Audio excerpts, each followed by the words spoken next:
આપણે બધાએ પરમાણુ બોમ્બની તાકાત વિશે સાંભળેલું છે, જે વિનાશ કરવાની ક્ષમતા ધરાવે છે અને જે તમે બધા જાણો જ છો. પણ આ વિનાશકારી બોમ્બ કોઈનાથી ખોવાઈ જાય તો આ કોઈ નાની વાત નથી.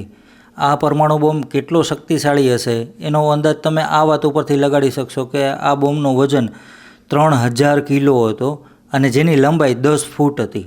તમે આ વાત ઉપરથી સમજી તો ગયા હશો કે આ કોઈ નાની ઘટના નથી, કેમ કે આવો વિનાશકારી બોમ્બ જો કોઈ ખોટા હાથમાં પડી જાય તો આના પરિણામથી દુનિયા અજાણ નથી. તો હેલો ફ્રેન્ડ્સ, મારું નામ છે કુશ ભટ્ટ અને આજની સ્ટોરીમાં આપનું હાર્દિક સ્વાગત છે. આશા કરું છું બધા મજામાં હશો.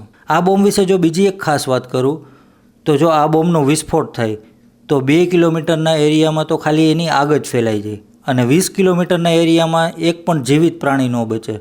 તો તમે વિચારો આ કેટલો ખતરનાક બોમ્બ હશે. બાકી એવું માનવામાં આવે છે કે જાપાનના હિરોશીમા અને નાગાસાકી ઉપર જે પરમાણુ બોમ્બ મારવામાં આવ્યો હતો, આ બોમ્બ એના કરતાં 1000 ગણો શક્તિશાળી હતો. આ બોમ્બ હમણાં નહીં પણ 66 વર્ષ પહેલાં ખોવાણો છે. આ બોમ્બ ગુમ થવા પાછળની જે સ્ટોરી છે બહુ ઇન્ટરેસ્ટિંગ સ્ટોરી છે. તો વાત એમ હતી કે 5 ફેબ્રુઆરી 1958ના દિવસે બપોરના સમયે અમેરિકી એરફોર્સનું એક વિમાન બોઈંગ B-47B જે આ બોમ્બને લઈ અને પોતાના રૂટિંગ ટ્રાયલ માટે નીકળ્યું હતું. આ પ્લેનની અંદર ટોટલ 3 ક્રૂ મેમ્બર હતા. આ પ્લેનને ઉડાડનાર જે પાયલોટ હતા એનું નામ હતું હાવર્ડ રિચર્ડસન. આ એક સિનિયર પાયલોટ હતા અને જેને ઘણા વર્ષોનો અનુભવ પણ હતો. આ પ્લેનને ટ્રેનિંગ પર્પઝથી લઈ જવાનું હતું. આ પ્લેન પાછું ફ્લોરિડાનું જે એરફોર્સનું એરબેઝ છે ત્યાં પાછું પહોંચવાનું હતું. આ પ્લેન 40,000 ફૂટની હાઇટ ઉપર હતું અને વાતાવરણ પણ એકદમ ક્લિયર હતું. હવે આ દરમિયાન બન્યું એવું કે બોઈંગ B-47B જે પ્લેન હતું એ પોતાના રૂટ ઉપર સીધું જતું હતું, પણ આ જ રૂટ ઉપર અમેરિકી એરફોર્સનું એક ફાઇટર પ્લેન F-86L એ સામેથી આવે છે અને આ વાતથી આ બે પાયલોટ અજાણ્યા છે અને રડારમાં પણ આ પ્લેન એકબીજાને જોઈ નથી શકતા. એના હિસાબે એ પ્લેન એકબીજાની સામે આવી ગયા. હવે બે પાયલોટના શ્વાસ ઉપર થઈ ગયા અને ડિસિઝન લેવા માટે અમુક સેકન્ડનો જ સમય છે અને બેની સ્પીડ એટલી કે હજી કંટ્રોલ કરે ત્યાં બે પ્લેન બાજુમાંથી નીકળી ગયા. પણ બે પ્લેનના જે પાંખિયા હતા એ બેયના ભટકાઈ ગયા હતા.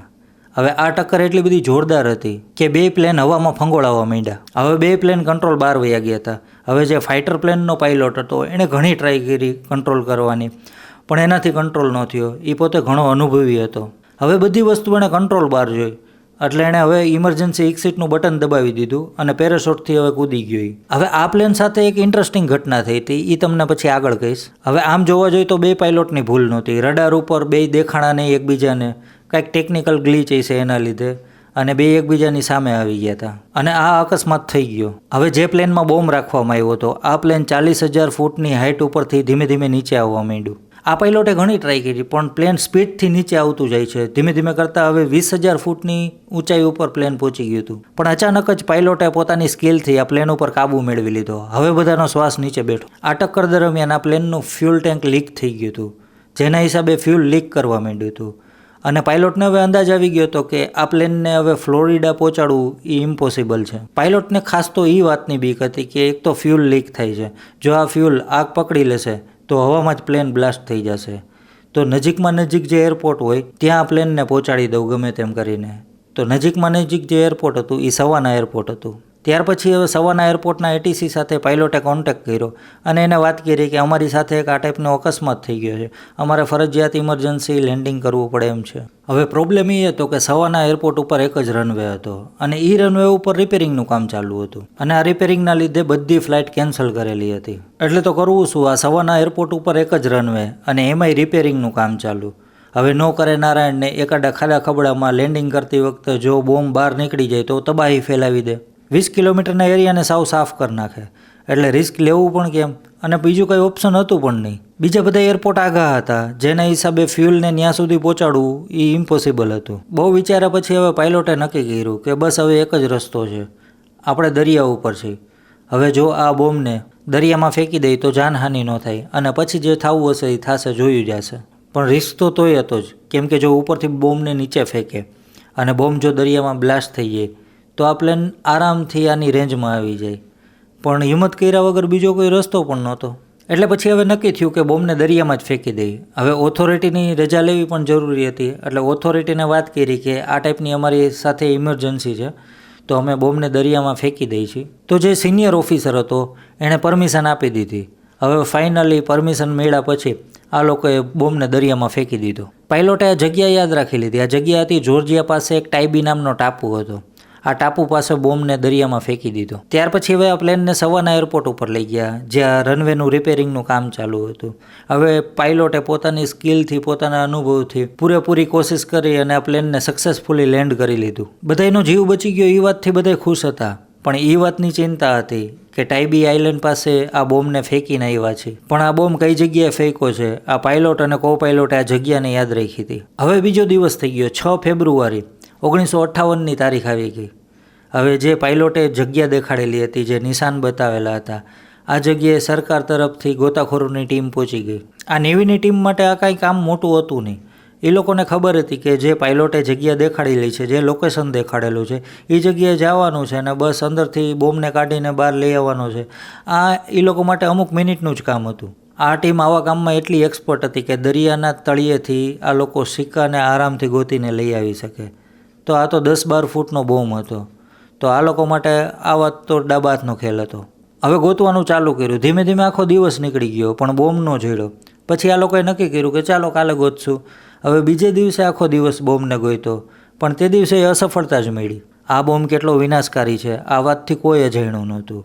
હવે ધીમે ધીમે ગોતવામાં સમય નીકળવા માંડ્યો.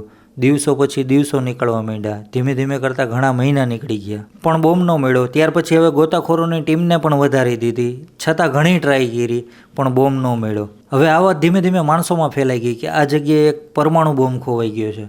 હવે આના હિસાબે માણસોમાં બીકનું વાતાવરણ ફેલાઈ ગયું. આજુબાજુના ટાપુ ઉપર રહેવાવાળા જે માણસો હતા એ લોકોના મનમાં એક ફફડાટ ફેલાઈ ગયો કે જો આટલો ખતરનાક બોમ્બ જો અહીંયા ફાટશે તો આપણી હાલત શું થશે. અમેરિકાની ઘણી ટીમ આ બોમ્બને ગોતવા માટે લાગેલી છે, પણ બોમ્બ આતાપતા લાપતા. ખોજ ચાલુ રાખી, પણ ધીમે ધીમે સમય વીતતો ગયો અને બોમ્બ ન મળ્યો.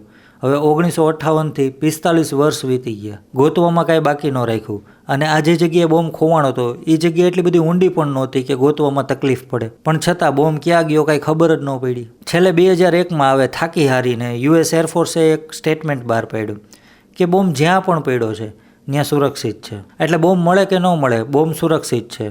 કેમ કે આ બોમ્બને ટ્રિગર કરવા માટે જે ડેટોનેટરનું કેપ્સ્યુલ હોય, આ કેપ્સ્યુલ આ બોમ્બની અંદર લોડ જ નહોતું કરેલું. તો જો બોમ્બની અંદર આ ડેટોનેટરને લોડ જ કરેલું નથી તો બોમ્બ ફાટવાની કોઈ શક્યતા જ નથી. એટલે આવું કહેવાથી માણસોમાં થોડીક બીક ઓછી થાય. પણ આવું કહેવા છતાં પણ એ લોકો પણ જાણતા હતા કે આ બોમ્બમાં બીજી એવી બધી વસ્તુ છે કે જે વિનાશ ફેલાવી શકે છે અને એક્સિડન્ટલી કાંઈ પણ બની શકે છે. અને અત્યાર સુધી જે કાંઈ બન્યું એ એક્સિડન્ટલી જ બન્યું હતું. એટલે હવે 2001માં બોમ્બને ગોતવાનું બંધ કરી દીધું. કેમ કે અત્યાર સુધીમાં આ બોમ્બને ગોતવામાં પૈસાને પાણીની જેમ બગાડ્યા છે. એટલે મળે એવું લાગતું નથી ને ગોતવાનો કોઈ ફાયદો નથી. અને વોર્નિંગ પણ આપી દીધી કે આ બોમ્બને જો કોઈ ગોતવા જાય અને આ બોમ્બની સાથે જો કોઈ છેડછાડ કરે તો આ બોમ્બ બ્લાસ્ટ પણ થઈ શકે છે. એટલે બોમ્બ જ્યાં પડ્યો છે ત્યાં સેફ છે. ખાડા ખબડામાં અટવાયેલો આ બોમ્બ કોઈને નુકસાન નહીં કરે. આવું કહીને અમેરિકી ઓથોરિટીએ હવે ખોજ બંધ કરી દીધી. પણ દુનિયાના ઘણા દેશ, ઘણા સંગઠન, ઘણા જાસૂસો આ બોમ્બને ગોતવા માટે ડૂબકી મારતા રહ્યા. અને ઘણી અફવા પણ ફેલાણી હતી. જેમ કે રશિયાએ સબમરીનથી આ બોમ્બને ગોતવા માટે ઘણી ટ્રાય કરી અને આને બોમ્બ મળી પણ ગયો. પણ રશિયાએ આ વાત કોઈ દી સ્વીકારી નથી કે અમને આ બોમ્બ મળ્યો છે.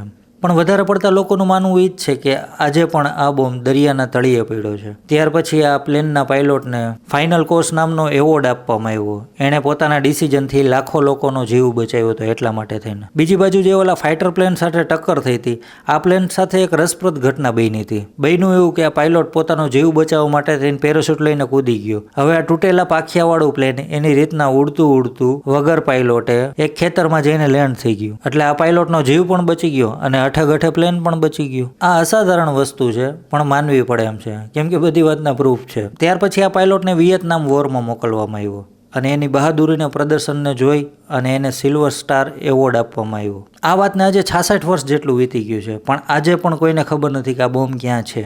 પર્સનલી કહું તો મારા મનમાં કન્ફ્યુઝન હતું આ પાયલોટનો નિર્ણય કેટલો સાચો છે. કેમ કે આ બોમ્બને ફેંક્યા પછી જો આ બોમ્બ કોઈ ખોટા હાથમાં પડી જાય તો બહુ મોટું ખરાબ પરિણામ આપી શકે છે. અને એમ વિચારી તો એણે બોમ્બને ફેંકીને લાખો લોકોનો જીવ બચાવ્યો હતો. જો લેન્ડિંગ વખતે કાંઈ ગડબડ થાત તો લાખો માણસો વરાળ બનીને ઉડી જાત. તો હવે મને તમે જ કહેજો કોમેન્ટ કરીને કે આ પાયલોટનો નિર્ણય કેટલો સાચો હતો કે કેટલો ખોટો હતો. તો આ હતી આજની સ્ટોરી. કમેન્ટ કરીને મને કહેવાનું ભૂલતા નહીં કે આજની સ્ટોરી તમને કેવી લાગી છે. ચેનલ હજી સબસ્ક્રાઇબ ન કરી હોય તો ફટાફટ ચેનલ સબસ્ક્રાઇબ કરી લ્યો, જેથી કરીને નોટિફિકેશન પહેલાં તમારી પાસે પહોંચી શકે. તો ચાલો ફરી પાછા આવી નવી સ્ટોરીમાં મળીએ. આપે આપનો કિંમતી સમય આપ્યો એના માટે ધન્યવાદ.